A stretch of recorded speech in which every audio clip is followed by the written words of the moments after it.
The government is very clear.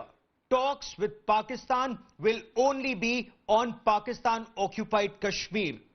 This is a big announcement made by Rajnath Singh, the Union Defence Minister, also made by Minister of State in the Prime Minister's office, Dr. Jitendra Singh. Dr. Jitendra Singh now joins me on this India's First special. Dr. Jitendra Singh, talks with Pakistan will only be on Pakistan-occupied Kashmir.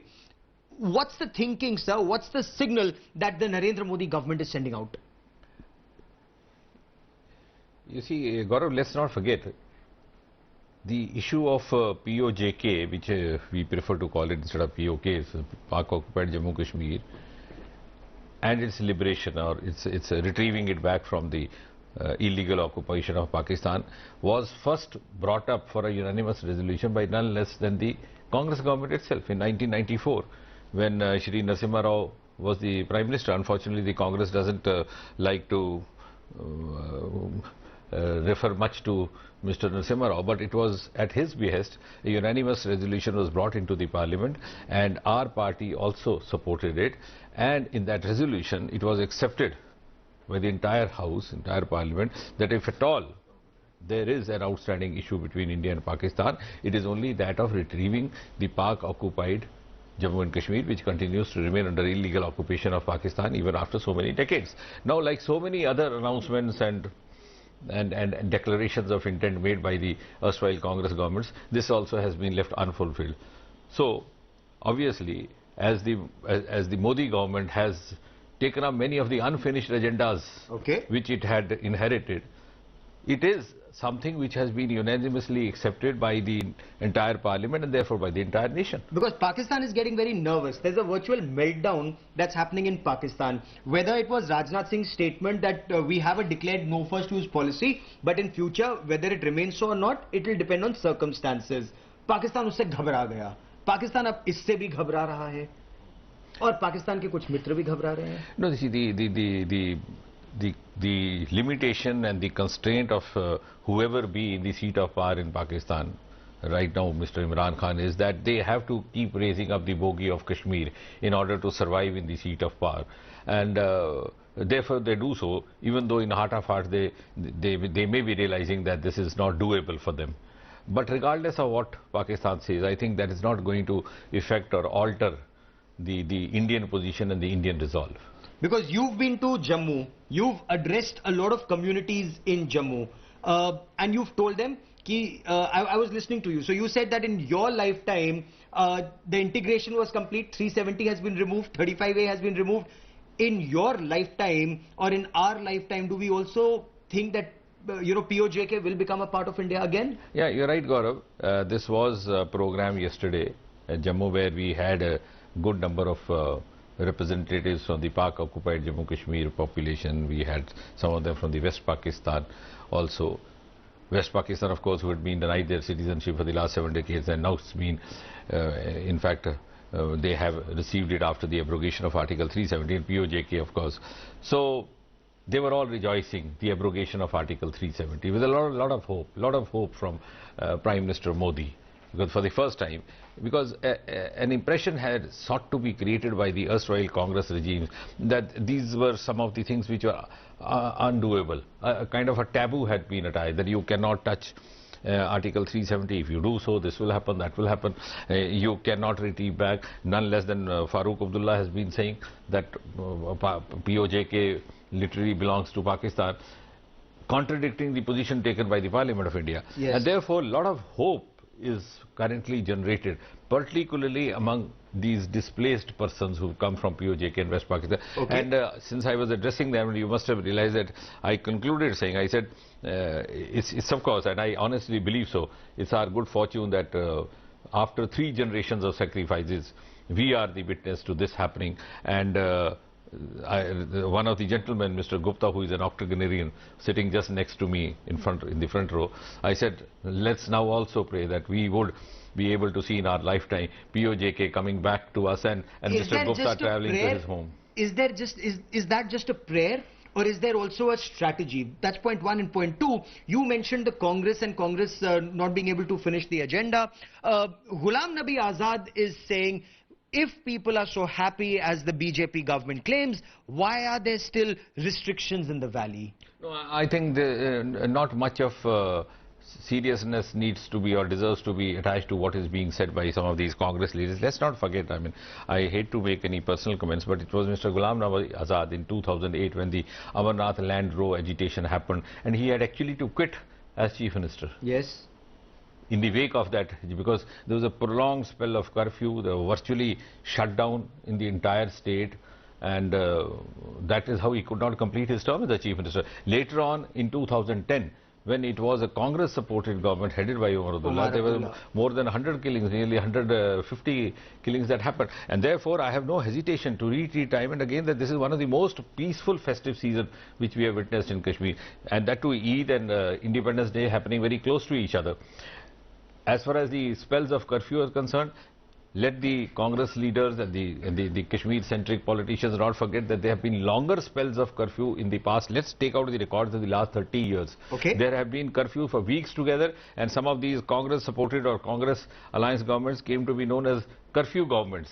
But and there have been bloodshed, violence. This is for the first time. There's not been a single incident of violence, but sometimes one tends to believe that the Congress and its allies are rattled because of the success achieved by the Modi government, and they in the heart of heart, I hate to believe, would wish that there should be some violent incidents so that they could carry forward their agenda of disruption. that's a very serious allegation that you're making as a minister in the Prime Minister's office, Dr. Jitendra Singh. You are saying that some of these elements could want violence so that they can do politics on that violence. That's a very grave charge. I, without hesitation, and even at the risk of sounding unorthodox, I've been saying this for quite a few months, that I have come to a conclusion that these are some of the political parties and the dynasties which have thrived, survived, flourished in an atmosphere of mayhem, disruption, violence. And it's become a vested interest for them because they tend to project to the rest of the world that, look here, it is only we who can take charge of the political responsibilities in Jammu and Kashmir. We are the only political option available. They don't wish the atmosphere to open up. When you say the atmosphere, you want that atmosphere to open up. Schools reopened in the valley, but hardly any parent, send their children. Such is the atmosphere of fear in the valley, apprehension. Ki kuch bhi ho sakta hai. Something could go wrong. Plus, friends across the border, across the line of control, they are dying to disrupt peace in the valley. No, without contradicting what you are saying, Gaurav, I agree with you. As far as the schools in the Jammu region are concerned, it was a normal activity, of course, in Kashmir Valley, but let's not forget a parent's concern. Even if you and I have to send a child to the school, we would, try to make ourselves doubly sure before we do so. And I think after what they have learned from their past experience and the cumulative experience the last 2-3 decades, I would not grudge the parents' concern and apprehension, but I'm sure, let a day or two pass, with the parents getting reassured and seeing for themselves that, okay, it's safe to send a child, they would not hesitate doing so. It's just a matter of time. And of course, I agree with you, there's a wheel of fear. And this wheel of fear is compatible with the politics of these 2-3 dynasties and the Kashmir-centric unit of the Congress party as well. So, what is your biggest apprehension or your biggest fear at this point of time? Because, a lot of hard work was put in. The first Friday prayers went off peacefully, Eid prayers passed off peacefully, and Independence Day passed off without an untoward incident. At least that is what we've been told so far. No, shall I tell you frankly what's my biggest fear? My biggest fear is from these busybodies who are trying to, float all kinds of rumors. And unabashedly, I don't know how they have the cheek to make such kind of statements, even on the TV channels, saying that this happened, that happened, so many killed, so many... Busybodies mane kya? Who are part of this Tukde gang who enjoy the tactic sport of a section of an influential section of Congress, and of course the Kashmir-centric political parties, because I said their politics thrives on disruption, on anarchy, and they may be the ones who would be wishing that there should be some incidents of violence happening so that they can settle a score with the Modi government. Sir, but as a minister in the Modi government and a minister in the Prime Minister's office, you are saying that there is a Tukde gang, and this Tukde gang is trying to disrupt peace in the Kashmir Valley. How? For example, how are these elements doing it? There has been rumor mongering over the last 2-3 days, which is very evident, which has been reported even respectable channels like yours, and the government has taken cognizance of this. Only a short while from now, a press briefing was done by the Home Secretary of the state to dispel all kinds of rumors, and time and again the government is trying to reach out to the people, but still they are trying to make the best use of the kind of atmosphere happening. So this is Pakistan that is indulging in rumor mongering? See, there is both. There have been evidences in the past where Pakistan was putting up fake news, fake videos, fake information being floated. But I think what Pakistan is doing is known to everyone. And right from 1947, Pakistan did not reconcile to the Jammu and Kashmir being a part of India. They have been up to mischief, and of course more so in the recent past. But what is more deplorable, and I think something which we have to guard against, is the Pakistan sympathizers living within India. And I don't know whether they are sympathizers or they are beneficiaries of the Pakistan patronage happening.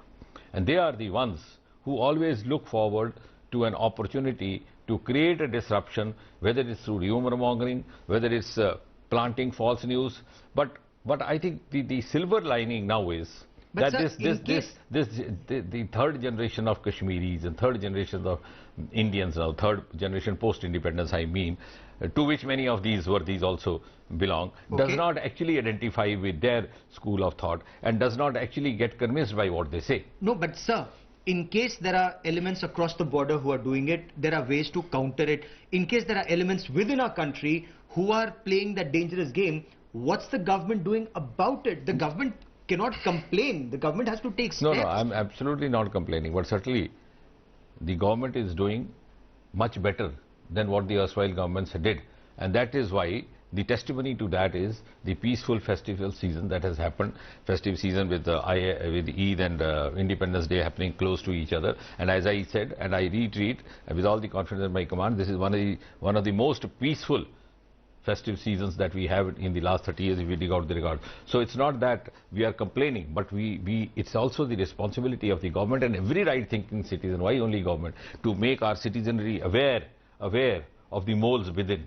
But what will you do to neutralize these moles within? I think I'm not entitled, don't have the mandate to say all that in public domain. And I would not like to be speaking out of turn, but certainly the concerned agencies, the Ministry of Home Affairs, the state government is keeping itself abreast moment to moment, and they are taking appropriate measures. Had they not done so, things would not have gone off that smoothly and peacefully as they have happened. Because some of the rumors, sir, are also about security forces and especially state, counter-terror mechanism not being trusted by the country. And to the best of my knowledge, that is not true. We depend very extensively on Jammu and Kashmir, administration and police to ensure that Pakistan does not succeed in our country. I absolutely agree with you, and I think the security forces as well as the administration of the state deserve all appreciation for the manner in which the entire process has been gone through. And even see, some certain questions are being raised about the preventive detentions have been made and etc. But let's not forget, there have been more longer spells of preventive detentions made by the earlier Congress governments. And these house arrests are much comfortable than what were happening in their times. Sheikh Abdullah was arrested by the Congress government and sent to Kodaikanal.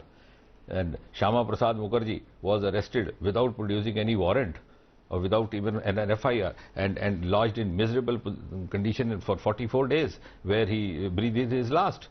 So I don't think they have a reason to complain, but if the preventive detention is made, and that too with the assurance and the commitment that it is being done only till the atmosphere is slightly more compatible for them to carry on with their kind of activity which they do. Okay. I think that's there have been occasions in the past. Let's not forget, there was a suspicious death happening of a National Conference worker at the official residence of the then Chief Minister.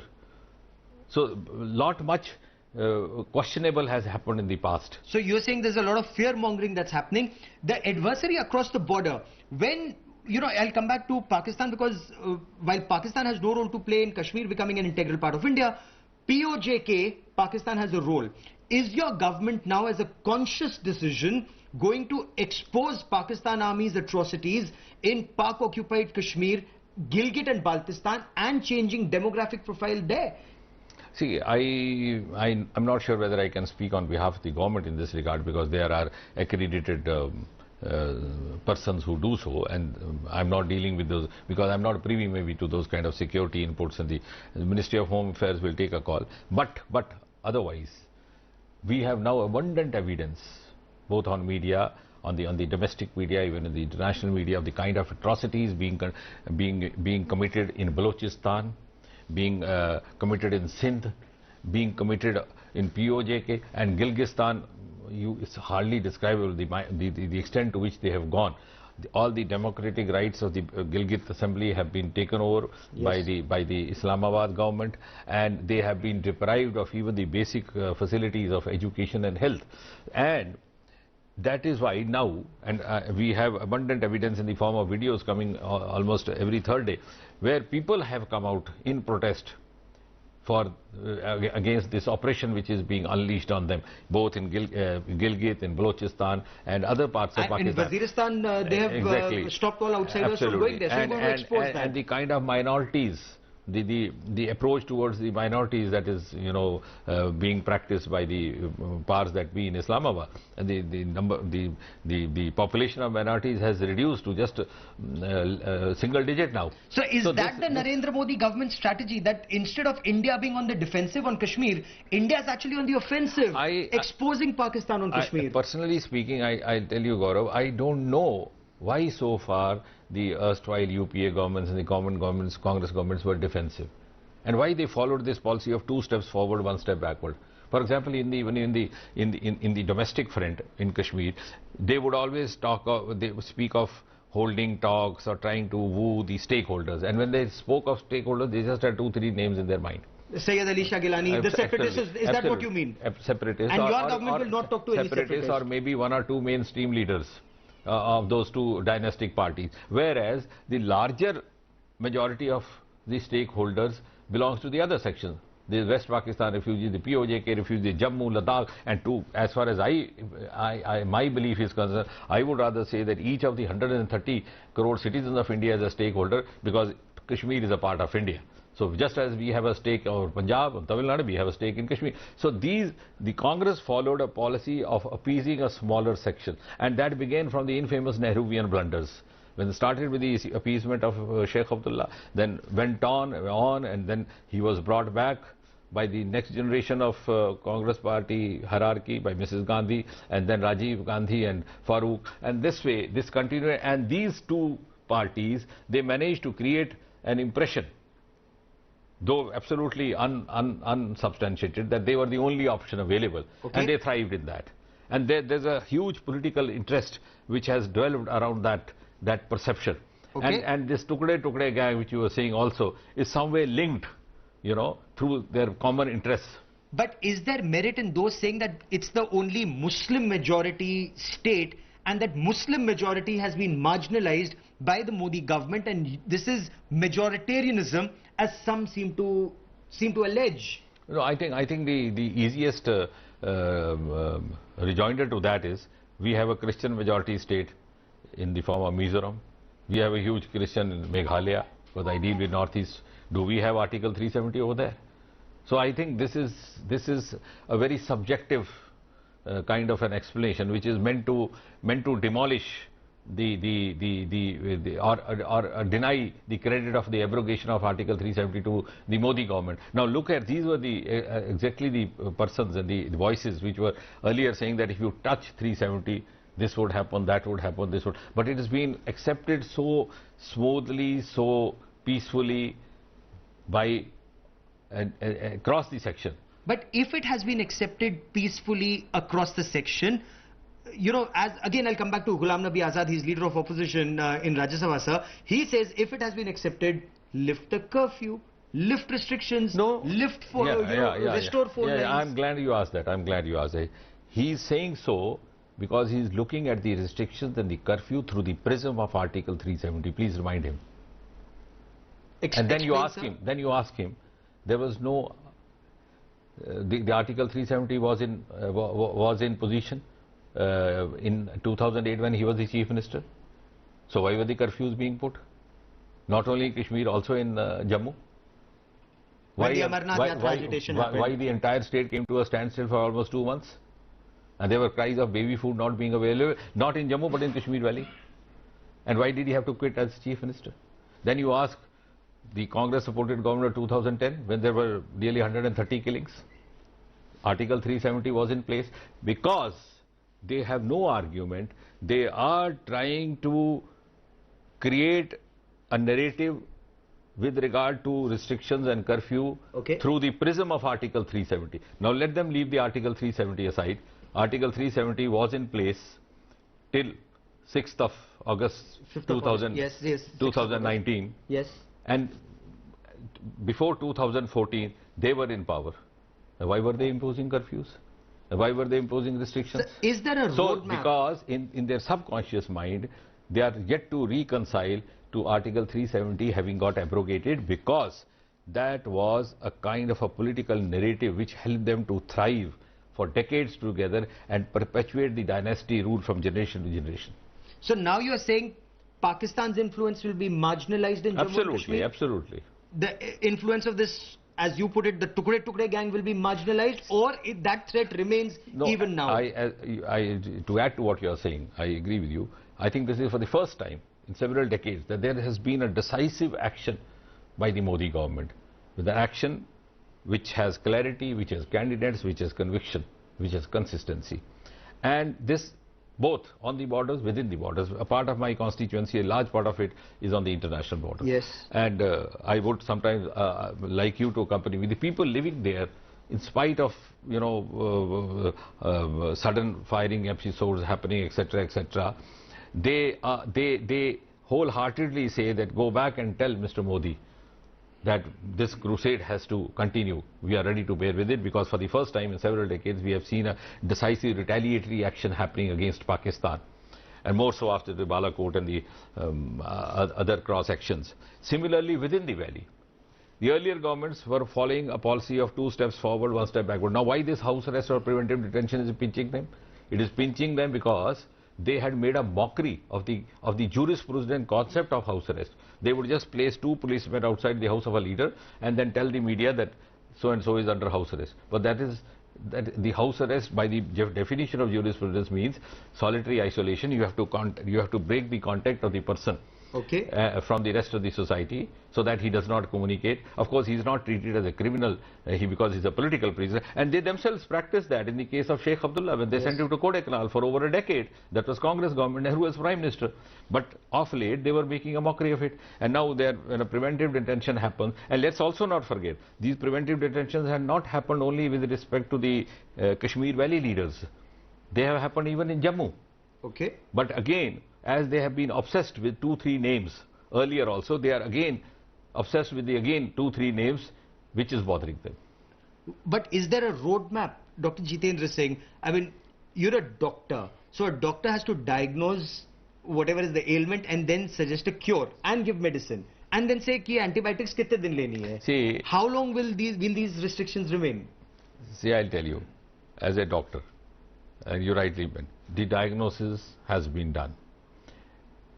The earlier clinicians, the earlier doctors who were treating this ailment either did not diagnose it, or it did not suit them to diagnose. Because sometimes the doctor feels that if this is the diagnosis, it does not fall in my domain of specialty, I'll have to refer him to another doctor.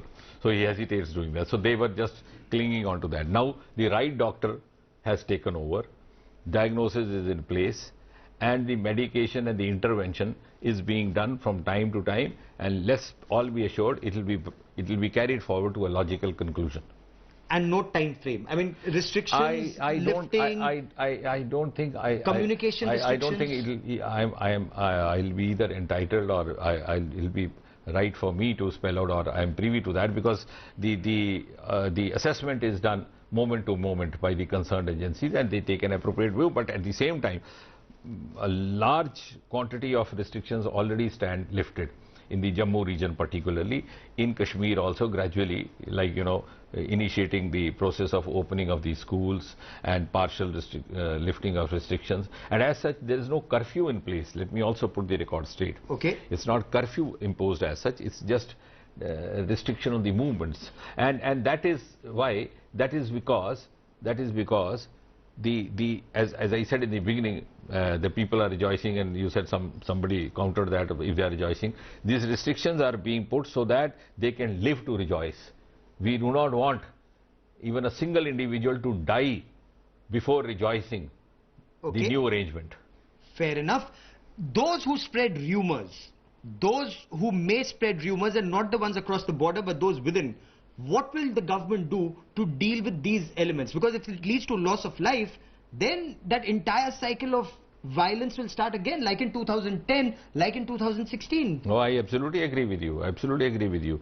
And it is from that experience and from the acts of omission and commission of the earlier governments that the government under Prime Minister Modi, under Home Minister Amit Shah, has taken a decisive, a very firm and a stand with clarity, so that prevention is done, however harsh it may be, but damage is not allowed to happen.